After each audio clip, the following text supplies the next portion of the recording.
विहारों की उपज है, पूर्व उपज है। बौद्ध भिक्षु एवं विभिन्न गैर सरकारी संगठनों से पधारे पदाधिकारी, सरकारी अधिकारी और अन्य मित्र जो उपस्थित हैं, सबको मैं अभिवादन करता हूँ। कहा गया है कि हिंदी में वार्तालाप करें।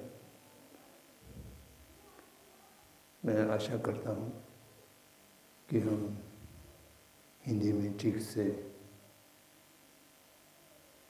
आपके साथ संवाद स्थापित करने में कोई विशेष कठिनाई नहीं होंगे।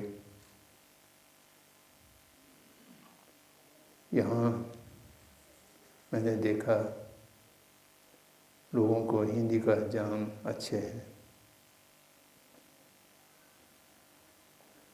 कुछ वर्षों पूर्व मैं लद्दाख गया था, तो लद्दाख के लोगों ने कहा कि आपका हिंदी हम लोगों को समझ में नहीं आता है, अंग्रेजी में बोलिए।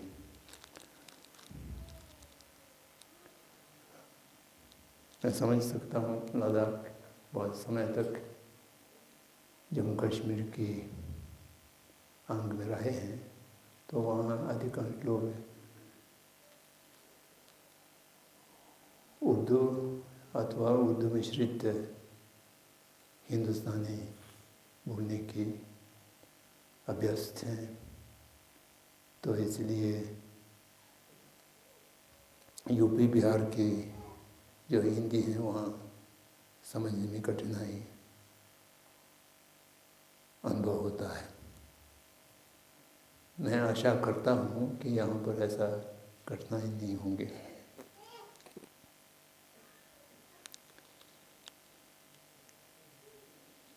कहा गया है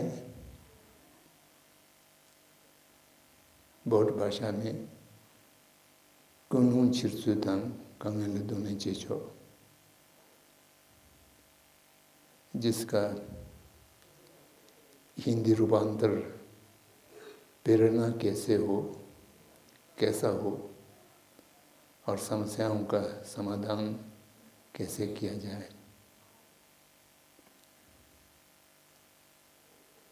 मुझे बताया गया कि आज यहाँ जो उपस्थित महानुभाव लोग हैं वो सामाजिक कार्य से कोई न कोई गैर सरकारी संगठन से जुड़े हुए लोग हैं। उनके कार्यों में कैसा चित्त उत्पादन होना चाहिए, कैसा मानसिकता से तैयार होना चाहिए और जब समस्या आते हैं तो उसका कैसा सामना करना चाहिए। ये दोनों प्रश्न बहुत महत्वपूर्ण प्रश्न हैं और जिसका उत्तर खोजना सरल नहीं है।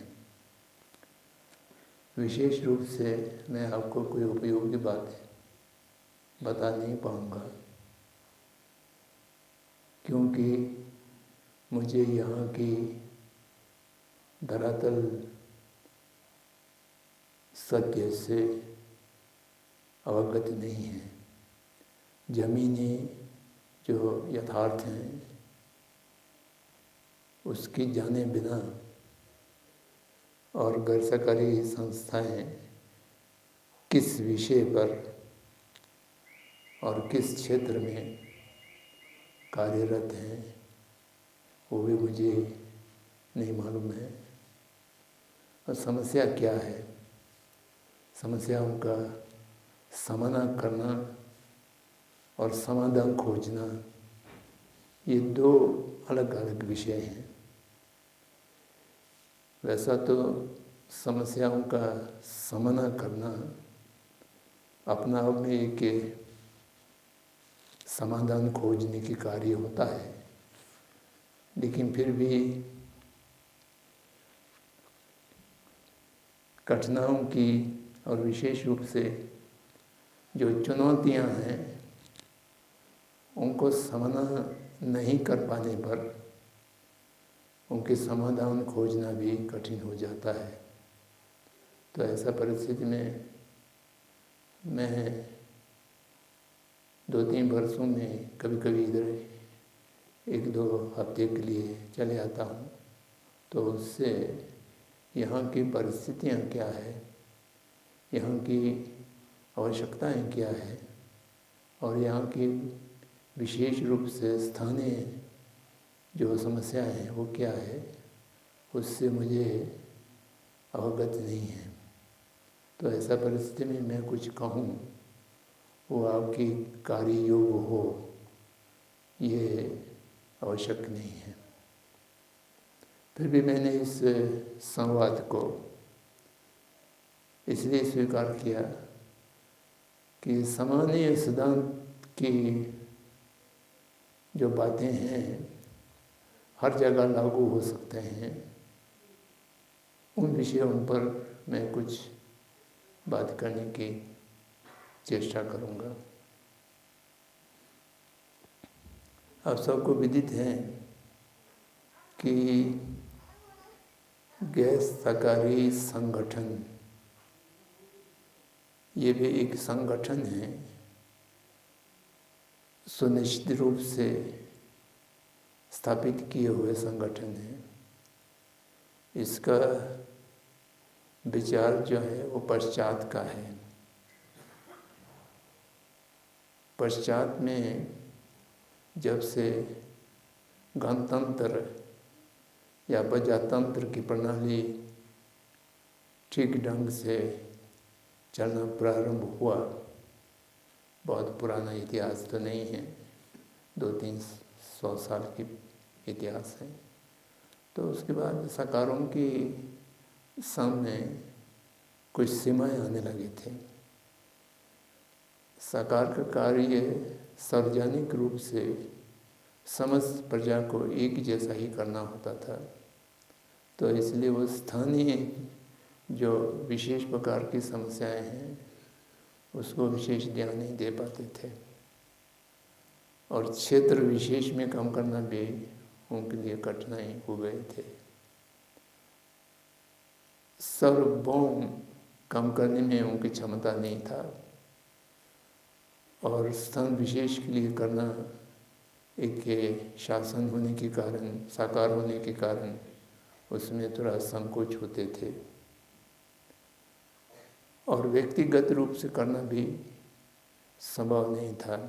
तो इसलिए कुछ लोग जो एक जैसे विचार वाले लोग हैं वो मिल करके सभा, सोसाइटी, सभा और समाज की ऐसा गैर सरकारी संगठन बनाने की प्रणाली को विकसित किया जो अपने अपने सीमित क्षेत्र में कार्य कर सकें और सीमित साधनों से स्थान विशेष पर कार्य संपन्न किया जा सके और जिसमें बाकी लोगों का कोई दावा ना रहे, वहाँ किया तो यहाँ क्यों नहीं किया, ऐसा कह ना सकें। तो इस दृष्टि से ये नॉन गवर्नमेंटल ऑर्गेनाइजेशन, गैर सरकारी संस्थाएं, इसका विचार अच्छा था। तो वो भारतवर्ष में भी पहुँचे जब ब्रिटिश शासन थे। अधिकांश अभी भारतवर्ष की जगहों पर सोसाइटीज़ रजिस्ट्रेशन एक्ट 1860 चल रहे हैं। हिमाचल जैसे कहीं कहीं प्रांत में अपना नया कानून बना लिया है, लेकिन अधिकांश जगह पर अभी नए कानून नहीं है। वो 1860 के कानून के अंतर्गत गैर सरकारी संगठन पंजीकृत होते हैं। 2 किस्म के होता है, एक न्यास के रूप में होते हैं और एक सभा के रूप में होते हैं। One is called society, the other is called trust. बहुत ज़्यादा अंतर नहीं है, दोनों के कानून लगभग एक ही जैसे हैं। वो एक केंद्रित कानून के माध्यम से संचालित होता है, तो उसमें एक रूपता रहे और मूल रूप से साकार की अधिपति भी उसमें रहें, ये दोनों को सोच करके गैर साकारी होने पर भी साकार का नियंत्रण कैसा उस पर रहें, उसको ध्यान में रखते हुए ये कानून बनाया गया था। तो इसलिए कहने के लिए हम गैर साकारी हैं, लेकिन बहुत सा नियम कानून साकारी वाला ही अपनाना पड़ता है, तो जिससे कभी कहीं तो सुविधाएं हैं भी है और कहीं असुविधाएं भी हैं, इन सब को लेकर के चलता है।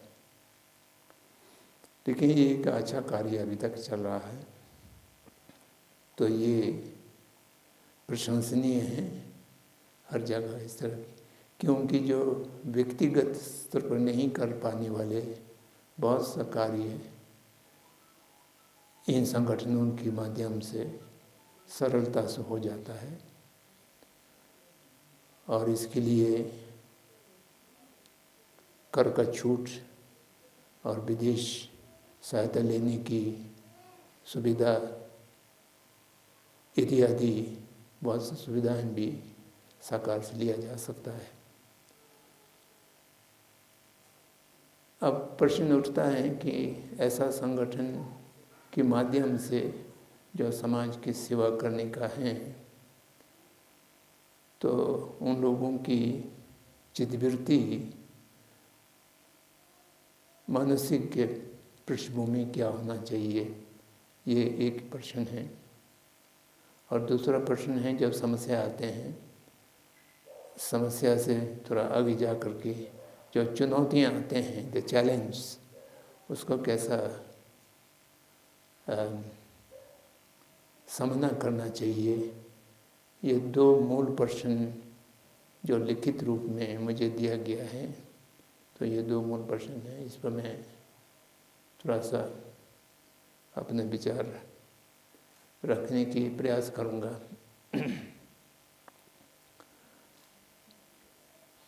लेकिन फिर भी मुझे ये अपने आप में आश्वासित नहीं है कि मैं जो विचार यहाँ पर आपके सामने रखने जा रहा हूँ वो आपके लिए उपयोगी हो या अनुपयोगी हो, ये मैं नहीं जानता, वो तो बाद में पता चलेगा। लेकिन वार्तालाप करना है, संवाद करना है, तो कुछ न कुछ तो कहना पड़ेगा।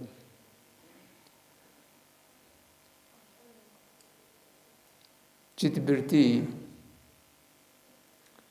एवं समस्याओं का सामना करने का ये दोनों प्रश्न ठीक से समझने के लिए एक व्यापक परिस्थिति को हमें समझना होगा कि ये 21वीं शताब्दी कहते हैं, 21st सेंचुरी, जिसका 21 वर्ष जा चुके हैं, बाकी अभी बाकी हैं। और इसका बहुत चर्चा होता है कि हम 21वीं शताब्दी में हैं।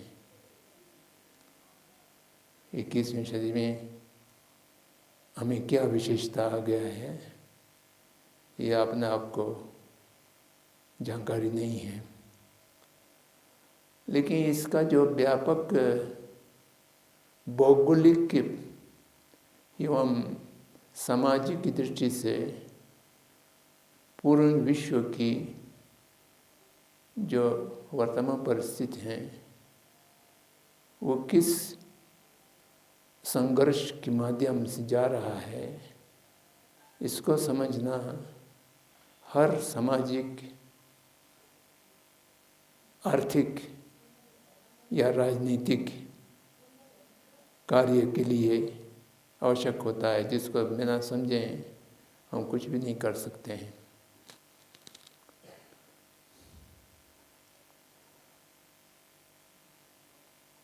पिछले लगभग 100 वर्षों से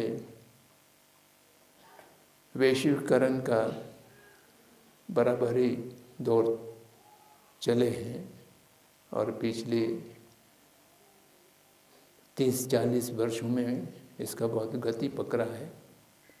आज संपूर्ण विश्व एक छोटे गांव के रूप में परिणत हो चुका है, ऐसा लोगों का कहना है। The world has become a small village। तकनीक की और यातायातों के साधन के कारण ये सही है गलत है मुझे नहीं मालूम है, लेकिन लोग ऐसा कहते हैं, जिसका अर्थ यह है कि संपूर्ण विश्व एक अधिपति की नियंत्रण में आ चुके हैं, विशेष रूप से आर्थिक दृष्टि से, जिसको ग्लोबलाइजेशन के नाम से पुकारा जाता है। अंग्रेज नहीं जाने वाले भी इन शब्द को प्रयोग करते हैं। ग्लोबलाइजेशन ग्लोबलाइजेशन में क्या हुआ है, मनुष्य की व्यक्तिगत अस्तित्व को चुनौती दे रहे हैं और इस अस्तित्व को, इस पहचान को पूर्ण रूप से मिटाने की प्रयास समझबूझ करके चला रहे हैं, जो कुछ लोगों का प्रयास है, लेकिन वो चला रहे हैं। व्यक्तिगत और समूहगत जो पृथक पृथक पहचान है, उसको मिटाए बिना वैश्वीकरण, ग्लोबलाइजेशन उनकी दृष्टि से पूर्ण नहीं हो सकता है। तो इसलिए सांस्कृतिक को, भाषाओं को, रीति रिवाजों को, वेशभूषा को, सबको मिटा करके संपूर्ण विश्व को एक रूपिता में, एक भाषा में, एक सांस्कृतिक में, संभवतः संस्कृति तो रहेगा कहाँ, असंस्कृति में लाने की जो चेष्टा चल रही हैं, जिसकी विरोध करने वाला पहले तो बहुत कम लोग थे, अब कुछ बढ़ रहे हैं।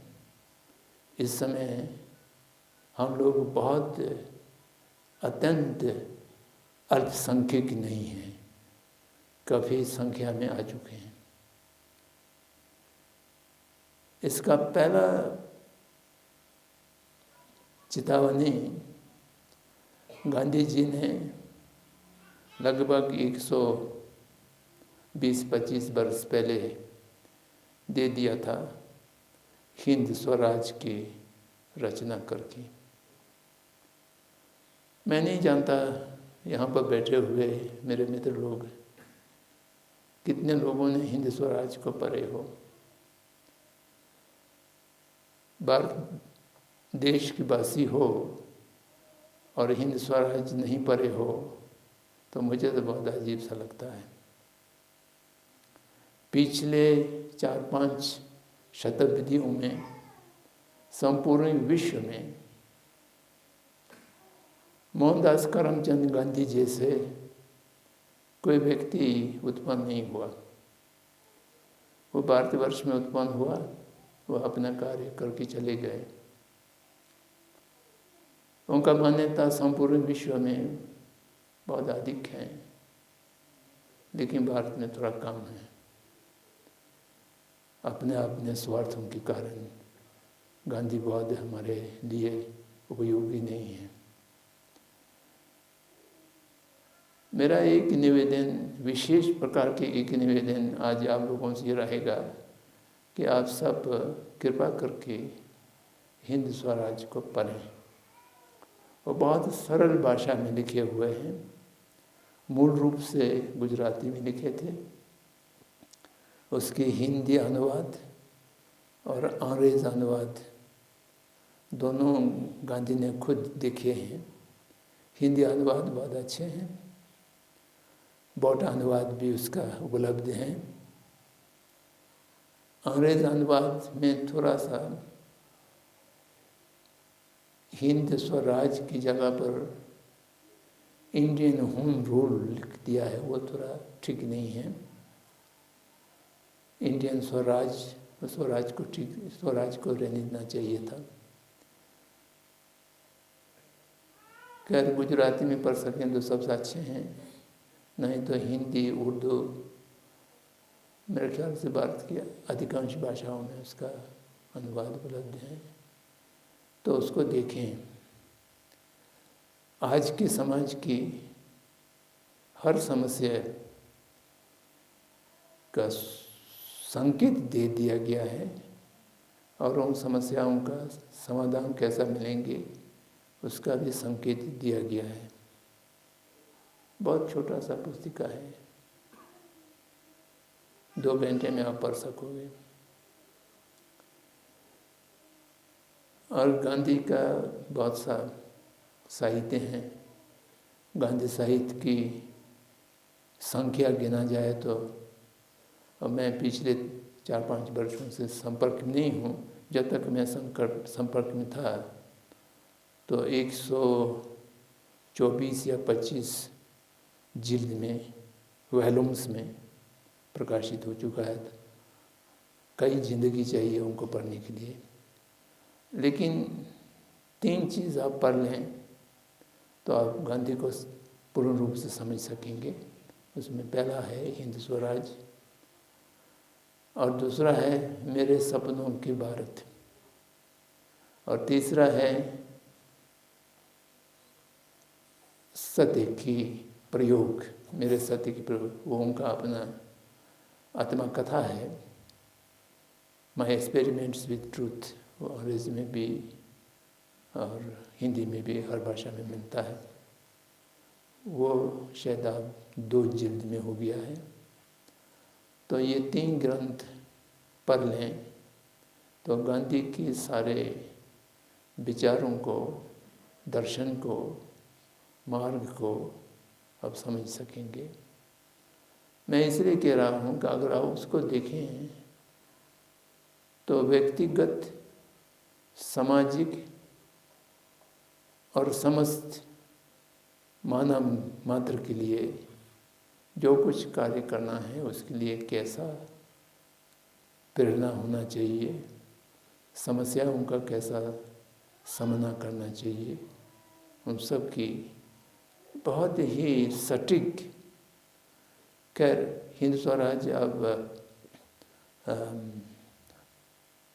100 से अधिक हो गए हैं। 1909 में लिखे गए थे, तो अब तो 100 साल से भी ज़्यादा पुराना है। बाकी भी वैसा ही पुराना है, लेकिन वो अभी गांधी ने आज की परिस्थिति को तभी देख लिया था, उसको बांध करके क्या आने वाले हैं उसको बांध करके लिखा था। ऐसा आज भी बिल्कुल वो प्रासंगिक हैं, रिलेवेंट हैं, आज की समस्याओं से सीधे वो संवाद करते हैं। तो उनको देखने से आपको ये सारा प्रश्नों का उत्तर मिल जाएगा। कैसा प्रेरणा होना चाहिए, मानसिक परिस्थिति होना चाहिए, कैसा समस्याओं से के समाधान खोजना चाहिए और कैसे चुनौतियों का सामना करना चाहिए, अगर उनको समझ लें तो सबसे बड़ा प्रश्न, सबसे बड़ा चुनौती वैश्वीकरण है, ग्लोबलाइजेशन।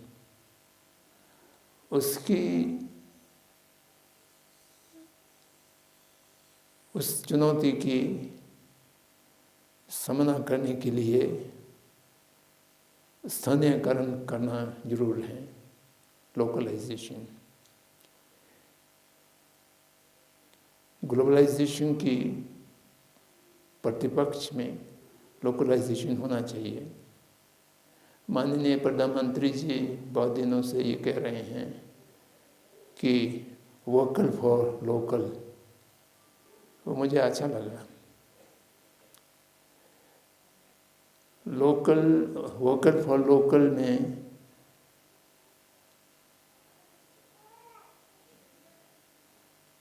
लोकलाइजेशन की सिद्धांत का एक बोध मिलता है। इस कार्य को कार्यान्वयन करने में सरलता तो नहीं है, लेकिन एक विचार आज लोकलाइजेशन को लेकर के अंतर्राष्ट्रीय संगठन बड़े पैमाने पर काम चल रहे हैं। मेरा एक मित्र लद्दाख में बहुत दिनों तक रहे थे, एक लेडी हैं यूरोप के, उनका कई अंतर्राष्ट्रीय सम्मेलन भारत में भी हुए, तो उसमें ये बात चल रही है कैसा लोकलाइजेशन की स्थानीयकरण की ओर हम आगे बढ़ सकते हैं। तो ये एक बात है, ग्लोबलाइजेशन और लोकलाइजेशन। दूसरा हमारे सामने बहुत बड़ा चुनौती है आधुनिकीकरण और परंपरागत। ये आधुनिकीकरण जो है, मॉडर्नाइजेशन, यह भी लगभग वो दोनों एक साथ जन्म लिए हैं, लेकिन वैश्वीकरण की पोषक, उसको आगे बढ़ाने वाले जो तत्व हैं वो हैं आधुनिकीकरण। आधुनिकता में कोई तर्क नहीं है, कोई न्याय नहीं है, वो एक क्या कहना चाहिए, एट रैंडम वो जैसा कुछ उत्पन्न हुआ ऐसा, तो जिससे परंपरा का जो एक संतति था वो विकसित हो गया, तो जिससे मनुष्य को एक तरह से अपने आधार खो दिया। They have lost the roots. जब निराधार हो जाते हैं, जिसकी कोई रूट्स नहीं है, जिसे कोई जड़ नहीं है, तो वो फल फूल नहीं सकते हैं। फल फूल नहीं सकते हैं, इतना ही नहीं, वो किसने किसी पर आश्रित हो जाता है।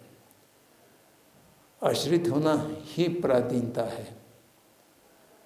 जब आपने रूट से उखाड़ करके रख दीजिए, वो अपना आप गिर जाएगा, और खड़ा होने की प्रयास करेंगे तो वो किसी पर आश्रित होकर के परजीवी हो जाएंगे।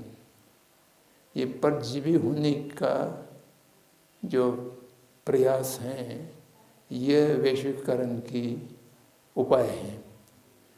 वैश्वीकरण तभी हो सकता है जब मनुष्य परजीवी हो जाए, किस पर आश्रित हो जाए, उसकी स्वाधीनता खो जाए, स्वतंत्र खो जाए। तो इसलिए वो एक दूसरा, तो आज हमारे मूल समस्या क्या है? हमारे मूल समस्या है आधुनिकीकरण, आधुनिकता, और उससे उत्पन्न हुए जो दूसरा हमारा समस्या है, बहुत बड़ा समस्या है। हमारा समस्या क्या, संपूर्ण मानव मात्र के लिए समस्या है, वह वैश्वीकरण, ग्लोबलाइजेशन। इन दोनों के चलते क्या हुआ है, संपूर्ण विश्व में एक तो हिंसा और विध्वंस, वायलेंस एंड डिस्ट्रक्शन, ये पिछले 200 साल में अत्यधिक वृद्धि हुआ है। वृद्धि क्या, यही ग्लोबलाइज हुआ है, यही वैश्वीकरण हुआ है, और जिसके सीधे परिणाम हैं संपूर्ण पर्यावरण को प्रदूषित करना। आज हम कहीं भी जाएं तो साफ हवा सांस लेने के लिए नहीं मिल रहे हैं। मैं अपने जीवन काल में, मुझे याद है शुरू में भारतवर्ष में आए थे,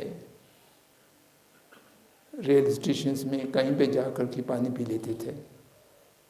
कम से कम पानी को पैसा से खरीदना नहीं होता था। तो आप किसी भी नल से पानी नहीं पी सकते हैं, आपको बोतल में बंद पानी को पैसा दे करके खरीदना होगा। और खरीदने के बाद भी देखते हैं कि वो कहीं एक्सपायर्ड तो नहीं है या पुराना है या वैसा तो कोई नहीं है। हर चीज़ में संशय है। अब ऐसा दिन बहुत दूर नहीं होगा, सांस लेने के लिए भी हवा जो है वो किस मल्टीनेशनल कंपनी से खरीदना पड़ेगा बोतल में भर करके। जापान में कई जगह ऐसा हो गया है, वो ऑक्सीजन बूथ्स बना दिया है। बाजार में जाते जाते आपको कठिनाई मालूम हो तो बूथ में जा कर के थोड़ा सांस ले लीजिए और फिर बाहर निकल आइए। तो वो एक संकेत हैं विश्व कहाँ पर जा रहे हैं। ये पृथ्वी की उष्णता का वृद्धि, जो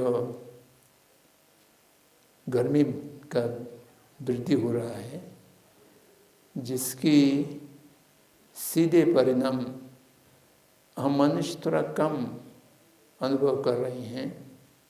जीव जंतु, पतंग और मच्छर, इन सब की जीवन कठिनाई में हो गया है।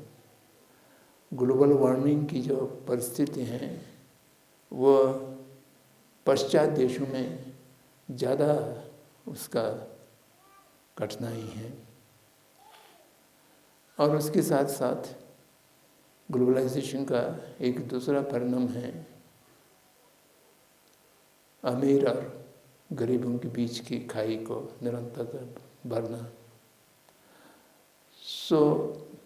मैं विश्व की समस्या को,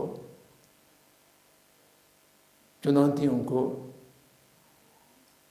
एक संक्षेप में कहना हो तो पर्यावरण का प्रदूषण, हिंसा और गरीब अमीर की खाई का वृद्धि होना, ये तीन आज संपूर्ण मानव के लिए ये तीन चुनौतियाँ बहुत बड़ा चुनौती हैं।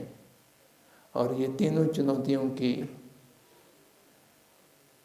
समाधान क्या है, ये किसी भी नेतृत्व के पास इसका जानकारी नहीं है। जानकारी है कहीं कहीं पर, लेकिन वो करने के लिए तैयार नहीं है, कर नहीं सकते हैं। अगर उसको करना होगा तो ये दोनों का जो मूल कारण है, जैसा मैंने कहा, आधुनिकीकरण और वैश्विकरण। आधुनिकीकरण और वैश्विकरण को जब तक विरंग नहीं लाएंगे तब तक ये सारे उसकी उत्पन्न हुए समस्याओं का समाधान खोजना बेकार है। बेकार है क्यों? असंभव है। अब जिसके कारण को यथावत रखेंगे, आग को जला कर रखेंगे तो धुआं तो कम नहीं होगा। अगर धुआं को ख़त्म करना है तो धुआं के कारण को समाप्त करना होगा। तो जिन समस्याओं का जो सशस्त्र युद्ध, हिंसा, अमीर गरीबों की खाई, पर्यावरण का प्रदूषण, ये तीनों चीज़ जो संपूर्ण मानव मात्र की भविष्य के लिए, मानव की जो प्रजात हैं, ये इस पृथ्वी पर रहेंगे नहीं रहेंगे, ये प्रश्न उठ चुका है। कई लोगों का कहना है कि 2070-75 के आसपास बहुत सा जो समुद्र की सीमावर्ती देश हैं या नगर हैं, वो सब पानी में डूब जाएगा। और बहुत जगह ऐसा होगा कि जहाँ पर बिना बारिश के कारण कोई उत्पादन नहीं होंगे, जंगलें जल जाएंगे, इत्यादि इत्यादि। दो 2075 अभी बहुत दूर नहीं है, हम लोग 22 में और पहुंच चुके हैं। तो आने वाले जो यहाँ बैठे हुए जितना नवयुवक हैं, उन लोगों की अपने जीवन काल में इस भविष्यवाणी को देखने की खतरा है। तो इसलिए हमको बहुत गंभीरता से सोचना होगा कि इस पृथ्वी को मनुष्य की रहने लायक रखना है या जैसा है वैसा छोड़ देना है। ये जो संसाधन हम लोगों के लिए अनिवार्य हैं, खाना, कपड़ा, मकान, ये उपलब्ध रहने देना है या सब चीज़ अपने पीढ़ी उनमें उपभोग करके आगे के लिए कुछ भी नहीं छोड़ना है। तो ये सब निर्णय लेने के समय आ गया है। मैं कह रहा था आधुनिकीकरण में क्या दोष है। आधुनिकीकरण के माध्यम से मनुष्य को उपभोगी बना दिया है। संसाधनों का उपयोग करना मानव का अधिकार है। टू यूज द कमोडिटीज, ये मनुष्य की राइट है। टू कंज्यूम द कमोडिटी, हर चीज़ को कंज्यूम करके जाना है, ये मनुष्य के अधिकार नहीं है। हम केवल यूज़ कर सकते हैं, हम कंज्यूम नहीं कर सकते हैं। आधुनिकीकरण के माध्यम से संपूर्ण मनुष्य को कंज्यूमर बना दिया है, यूज़र नहीं रहने दिया है। तो ये सब थोड़ा गंभीरता से सोचने की बात है। आधुनिकीकरण ने सैकड़ों चीज़ को उल्टा, उसमें से मैं 4-5 को गिनता हूँ। पहला, व्यक्ति और समाज। परंपरागत दृष्टि से व्यक्ति और समाज में समता था, बराबरी थे, और बराबरी से बढ़ करके समाज को व्यक्ति से ज़्यादा महत्व दिया जाता था। आज व्यक्ति ज़्यादा महत्वपूर्ण है, समाज उतना महत्वपूर्ण नहीं है। ये एक उलट गया। दूसरा उल्टा, कर्तव्य और अधिकार, the rights and the duties. परंपरागत की दृष्टि से कर्तव्य महत्वपूर्ण होता था। कर्तव्य पूर्ण करेंगे तो अधिकार कहीं जाते नहीं थे, अपना आप सुरक्षित रहते थे। तो इसलिए उसके लिए लड़ने की, झगड़ने की कोई आवश्यकता नहीं था। आज हमने कर्तव्य को छोड़ दिया है तो अधिकार के लिए लड़ना पड़ता है। तो ये दूसरा चीज़ उलट गया।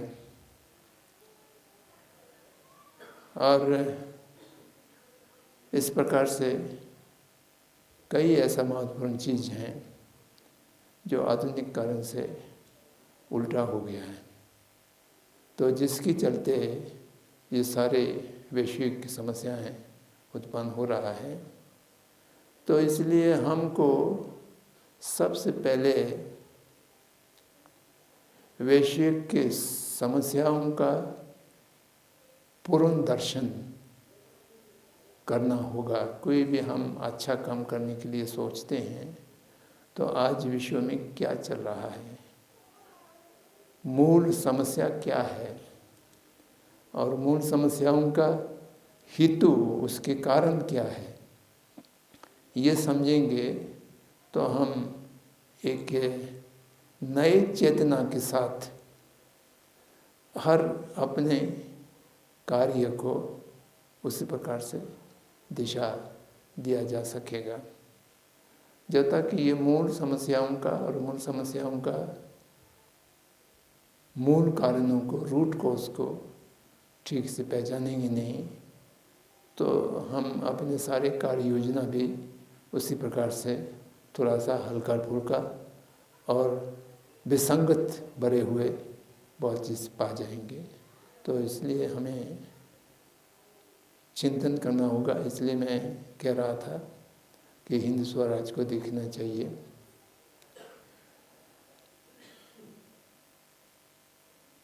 हिंद स्वराज से थोड़ा आगे बढ़ करके आधुनिकता और परंपरा, वैश्वीकरण और स्थानीयकरण, इन सब की दर्शन को ठीक ढंग से जानने की इच्छा रखते हो और व्यक्ति अच्छा पढ़े लिखे हो, पढ़ने की इच्छा रखते हो तो फिर थोड़ा आगे जा कर के कुमार स्वामी की लिटरेचर को पढ़ना चाहिए, शरण सब की लेखन को पढ़ना चाहिए। शरण सब का विशेष रूप से द ट्रेडिशनल थॉट करके किताबें हैं, सारनाथ संस्था से प्रकाशित हुए हैं। और धर्मपाल जी के कई ग्रंथ हैं, to understanding Gandhi, the beautiful tree वगैरह हैं। इन लिटरेचरों को पढ़ेंगे और विनोबा भावे का बहुत सा लिखन है। खास तौर से गांधी को जानने के बाद विनोबा और विनोबा की भूदान आंदोलन, उसको जानना चाहिए। यहाँ नॉर्थ ईस्ट की क्षेत्र में विनोबा बहुत प्रसिद्ध नहीं है। दुनिया के इतिहास में भूदान आंदोलन जैसा कोई भी सामाजिक आंदोलन मेरे ख्याल से कहीं हुआ नहीं है, तो उसको भी देखना चाहिए। ये हमारा अपने देश के संदर्भ में हुआ है, कुछ समय पहले हुआ है। 1959 में जब हम लोग शरणार्थी होकर के यहाँ आए थे तो विनोबा जी जीवित थे। उनका भूदान आंदोलन अभी समाप्त हो ही रहा था। उनके भूदान आंदोलन की अंश में कुछ तिब्बती शरणार्थियों को भी बसाया गया। तो वो इस सारा चीज़ को जानना चाहिए, तब हम आगे जा कर के कुछ उपयोगी काम करने के लिए अपने प्रेरणा उत्पाद कर सकते हैं और उस प्रेरणाओं के माध्यम से फिर समस्याओं का या तो समाधान कर सकते हैं या उसका समाधान खोज सकते हैं। दोनों में से कोई संभावना बनेगा। तो ये एक मूल रूप से मैं कह रहा हूँ। और फिर उसके बाद जब हम यथार्थ में काम में उतरेंगे तो समाज की सेवा का काम किस किस क्षेत्र में हो सकता है वो पहचान करना होगा। ऐसा मोटा मोटे रूप से देखा जाता है शिक्षा एक ऐसा क्षेत्र है जिसमें गैर सरकारी संगठनों को योगदान देना चाहिए। दूसरा स्वास्थ्य एक ऐसा क्षेत्र है। शिक्षा और स्वास्थ्य दो मूल रूप से आज की गैर सरकारी संगठन लोगों के माध्यम से काम चलता है। और कुछ धार्मिक संगठन हैं तो वो अपना धर्म का काम भी करते हैं वो भी ठीक है, वो भी समाज का सेवा तो है ही है। और आर्थिक दृष्टि से जो गरीबी तबका है उनको कैसा उत्थान करना चाहिए। हाँ, इससे मुझे याद आया, ये अमीर और गरीब के बीच की जो खाई है उसका वृद्धि विश्व में वैश्वीकरण की एक और मूल कारण था पूंजीवाद, पैसा से पैसा कमाने की जो सिद्धांत पूंजीवाद। पूंजीवाद के विरोध में मार्क्सवाद आया, समाजवाद आए, लेकिन वो सब आज समाप्त हो गए हैं। आज कहीं भी ना तो मार्क्सवाद है, ना कम्युनिस्ट हैं, ना ही अब संपूर्ण विश्व एक ही मुश्त में पूंजीवाद हो गए हैं। और पूंजीवाद की जो प्रक्रिया है उससे सामना करने के लिए विनोबा जी का सिद्धांत था सर्वोदय सर्व उदय। कोई विशेष वर्ग को आगे मत ले जाइए, संपूर्ण मानव मात्र को आगे ले जाइए। तो सर्वोदय जो है वो सबसे नीची तबके से प्रारंभ होना होता था। तो उसका भी आजकल चर्चा बहुत कम हो गया है।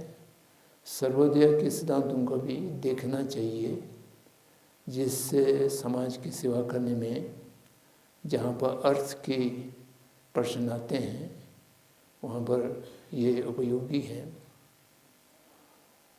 तो कुल मिलाकर के गांधी विनोबा की साहित्य को और गांधी विनोबा के बाद जो उन साहित्यों को सुदृढ़ करने के लिए शैक्षणिक स्तर पर, एकेडमिक लेवल पर जो काम हुआ है, उन लोगों से आप लोगों को अवगत होना चाहिए, तब आगे उपयोगी काम आप कर सकेंगे, ऐसा मुझे लगता है।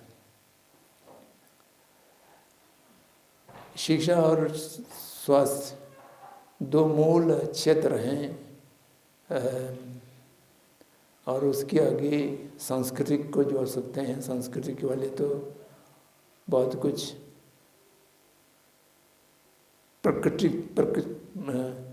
प्रकट रूप से बहुत कुछ करने का क्षेत्र नहीं है, लेकिन शिक्षा और स्वास्थ्य में मूल कष्ट कारण क्या है, मूल दोष क्या है, जिसको हम सेवा करके उसको सुधारना चाहते हैं, वो भी देख लेना चाहिए। आज शिक्षा व्यवसायी हो गए हैं, स्वास्थ्य भी व्यवसायी हो गए हैं। ग्लोबलाइजेशन का एक बहुत बड़ा दोष जो हमारा सामने आते हैं, ये दो क्षेत्र में आ सकते हैं, शिक्षा और स्वास्थ्य की सुविधाओं को व्यवसायिक बनाने की परिणाम हम क्या भोग रहे हैं। शिक्षा मनुष्य को गुलामी बनाने की एक उपाय के रूप में परिणित कर दिया है। बहुत अजीब सा लगता है। मैं अपने व्यक्तिगत अनुभव से बताता हूँ। जब मैं 1971 में सारनाथ में एक संस्था बनाने के लिए मुझे भेजा गया, तो वहाँ अब तो केंद्रीय विश्वविद्यालय के रूप में चल रहा है। तो उस समय सरकारी भारतीय सरकार की किसी भी अधिकारी से संस्था की स्थापना के बारे में हम बातचीत करते हैं तो पहला प्रश्न पूछता है कि यहाँ से उत्तीर्ण छात्र लोगों को नौकरी कहाँ मिलेगा। ये कि बहुत सेट है कि अगर यहाँ से शिक्षित हो तो वो तुरंत नौकरी मिल जाना चाहिए, वो कभी मास्टर नहीं होना चाहिए, जी हुजूरी करने वाले दास होना चाहिए। तो नौकरी कहाँ मिलता है ये पूछते थे। तो मैं कहता था उनसे कि हम शिक्षा संस्थान लोगों को नौकरी कराने के लिए नहीं बना रहे हैं, लोगों को स्वामी बनाने के लिए, मालिक बनाने के लिए करना चाहिए। तो वो हंसते हैं, तो आपको सोचते हैं ये बेवकूफ़ क्या सोचता है। इसको एक शब्द है अनप्रैक्टिकल, अंग्रेज में, व्यवहारिक नहीं है, अव्यवहारिक चीज़ सोचते हैं। हम जो नौकरी के लिए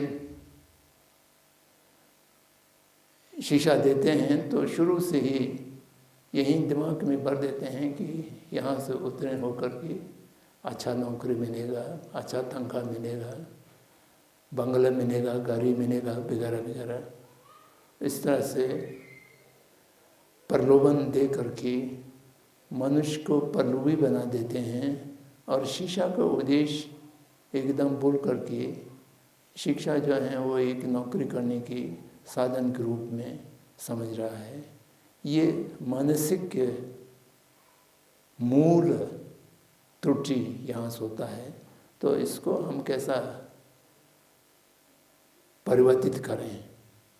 शिक्षा जो है मनुष्य को एक अज्ञानता से ज्ञान की ओर प्रस्थान करने की है और एक अंधकार से उजाल में, प्रकाश में जाने की है। जो विद्या है वो मनुष्य को आजीविका कमाने के लिए नहीं दिए जा रहे हैं, मनुष्य को मनुष्य बनाने के लिए दिया जा रहे हैं। इस विचार को कैसा हम युवक लोगों के लिए, बच्चों के मन में लाया जाए, ये एक बहुत बड़ा प्रश्न है। उसी तरह से स्वास्थ्य के क्षेत्र में व्यवसाय हो जाने के कारण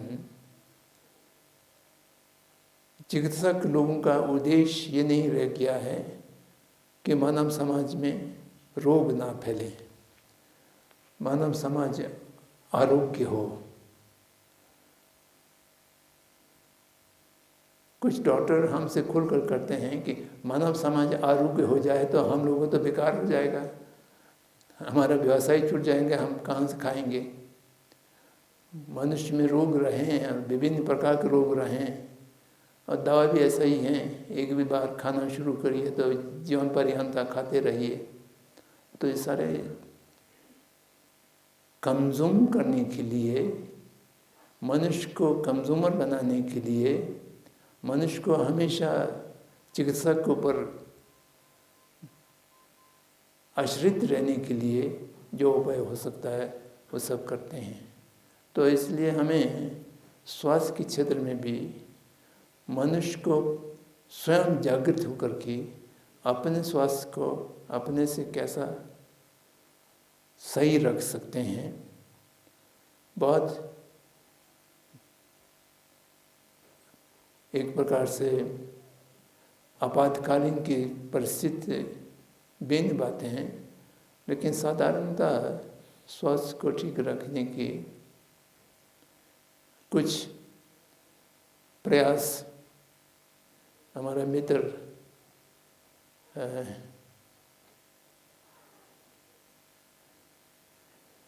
योग साधना करने वाले लोगों ने किए थे, लेकिन वो भी आप धीरे धीरे व्यवसाय के रूप में संत व्यवसायी बने, एक व्यंग है, तो उस तरह से होता जा रही हैं। तो ये सब में जिस समस्या की मूल स्रोत हैं और जहाँ से हम त्रुटि होते हैं वहाँ से हमको कैसा उसको समझना चाहिए, तब समाधान ढूंढना चाहिए। ये समाज सेवी संस्थानों का एक दायित्व रहता है। अब मैं अंत में ही दोबारा गांधी जी को स्मरण दिलाता हूँ। गांधी जी के कार्य ज़्यादातर देश को स्वराज प्राप्त कराने के लिए था। एक अन्याय शासन से न्याय मानने की प्रक्रिया में था। तो इसलिए गांधी ने एक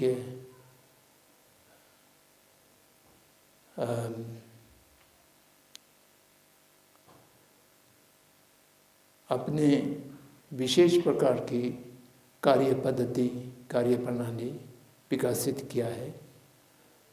उनसे हमें अवगत होने की आवश्यकता है। वो हर जगह काम आते हैं।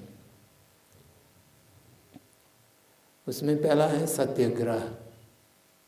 कोई अन्याय की, कोई गलत कार्य की विरोध करना हो तो सत्य आधारित, अंतरात्मक आधारित उसका अस्वीकृत करने की आग्रह रखना था। और उसमें मूल शर्त ये था कि जिसके प्रति हम अस्वीकृत अभिव्यक्त कर रहे हैं उसके प्रति द्वेष ना हो, क्रोध ना हो, उस कर्ता की प्रति हमारा मन में दया हो, करुणा हो। ये भगवान बुद्ध की शिक्षा से एकदम मिलते हैं। तो वो ये कि सत्याग्रह का पद्धति है। और उससे थोड़ा आगे चल कर के सविनय अवज्ञा।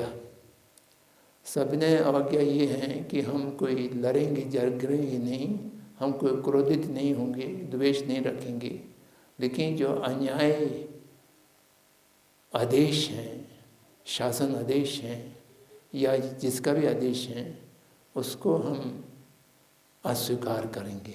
सविनय बहुत विनम्रता के साथ जो हमारे ऊपर चीज़ थोप रहे हैं उसका हम अस्वीकार करेंगे, अवज्ञा करेंगे। और तीसरा है नो कोऑपरेशन, असहयोग। कोई गलत चीज़ हो रहे हैं, हम उसको रोक नहीं सकते हैं, वहाँ उसको विरोध करने की भी परिस्थिति नहीं है, तो वहाँ पर हम अपने को अलग रखेंगे, असहयोग करेंगे।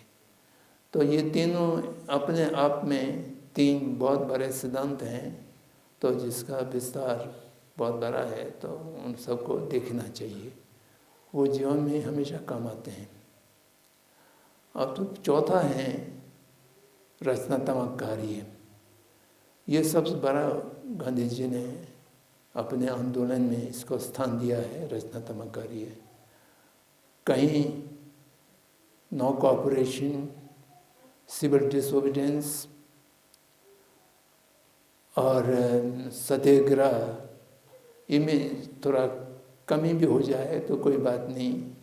रचनात्मक कार्य में, कंस्ट्रक्टिव वर्क में कभी भी कमी नहीं होना चाहिए। तो वो विभिन्न किस्म के रचनात्मक कार्यों को उन्होंने पहचान करके उसका विशेषज्ञ प्राप्त करके फिर लोगों में फैलाया है, जिसमें जैसा खादी है, ग्रामोद्योग हैं और अनेक प्रकार के स्थानीय आर्ट एंड क्राफ्ट्स हैं। तो इन सब में उन्होंने बहुत बड़ा योगदान दिया है। तो ये चार चीज़ों को हमें समझना चाहिए। सबसे पहले सत्याग्रह और सविनय अवज्ञा और असहयोग और रचनात्मक कार्य। हर कार्य में लगभग इन चारों का प्रयोग हो सकते हैं, लेकिन इसमें मूल शर्त यह है कि हम अपने विरोधियों के साथ करुणा में, दया में, मैत्रीता में कमी ना हो। जिसकी विरोध हम इसलिए कर रहे हैं कि वो गलत रास्ते पर जा रहे हैं,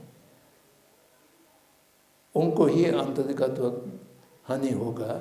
उस हानि को बचाने के लिए जो भगवान बुद्ध लोगों को पाप से इसलिए बचाते थे कि पाप के परिणाम उनको दुख भोगना होगा। तो उसी प्रकार से गांधी जी भी लोगों को इसलिए किस कार्य से रुकते थे कि जिससे उनको अंततगत दुख और समस्या का सामना ना करना पड़े। उनके प्रति जो मित्रता है, मैत्री भावना है, करुणा की भावना है, उसकी भावना से प्रेरित होकर के, उत्साहित होकर के वो काम करते थे। तो हम हमेशा एक मानसिकता रखना चाहिए कि जिसके प्रति हम सहायता कर रहे हो या जिसके प्रति हम कुछ विरोध कर रहे हो, इन सब में जिसके प्रति हम कार्य कर रहे हैं उसके प्रति दया की, करुणा की और सम्मान की, उसको बेइज्जत नहीं करना चाहिए। सम्मान की भावना रखते हुए उनको भी एक साधारण मनुष्य की बनती, अच्छा होने की, बेहतर होने की संभावना है, बीज है। उस अच्छे बीज को हम कैसा जगा सकते हैं, अंकुरित किया जा सकता है, ऐसा खोज करना चाहिए।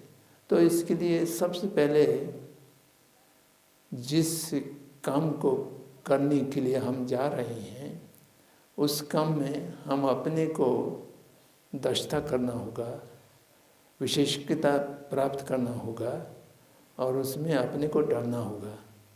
जो परिवर्तन दूसरे लोगों में चाहते हैं, जो परिवर्तन समाज में चाहते हैं, वो पहले अपने ऊपर लागू करना होगा। अपने ऊपर लागू किए बिना लोगों को कुछ उपदेश देना या सुझाव देना वो बेकार होता है। मेरे कुछ मित्र लोगों ने फ्रांस में और यूरोप की कुछ जगहों पर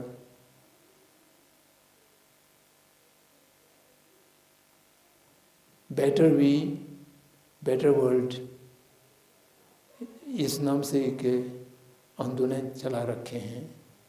तो उस आंदोलन का मंत्र यही है कि better me, better we and better world. इसका अर्थ है कि मैं सुधरूंगा और हम सुधरेंगे तब जगत सुधरेंगे। मैं थोड़ा ठीक होंगे तो हम ठीक होंगे, हम ठीक होंगे तो जगत ठीक होंगे। तो ये एक शब्द हैं और ये शब्द अच्छा भी लगता है और यथार्थ में ये क्या कहना चाहिए, यही व्यवहारिक है। इस माध्यम से कोई कार्य किया जा सकता है। शिक्षा के क्षेत्र में हो, स्वास्थ्य के क्षेत्र में हो, सामाजिक क्षेत्र में हो, आर्थिक क्षेत्र में हो, जहाँ पर भी हम लोगों का सेवा करना चाहता है और सेवा करके लोगों में क्या परिवर्तन लाना चाहते हैं, उस परिवर्तन को अपने जीवन में उतार करके, अपने से अनुभव लेकर के, अनुभूति करके, तब वो आप समाज के क्षेत्र में उतरेंगे तो आपको उससे सफलता मिलेगा।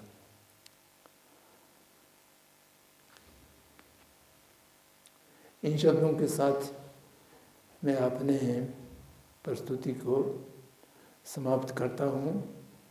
तो मैं केवल यही कहना चाहता हूँ कि मेरे जो विचार अभी आपको सामने रखे हैं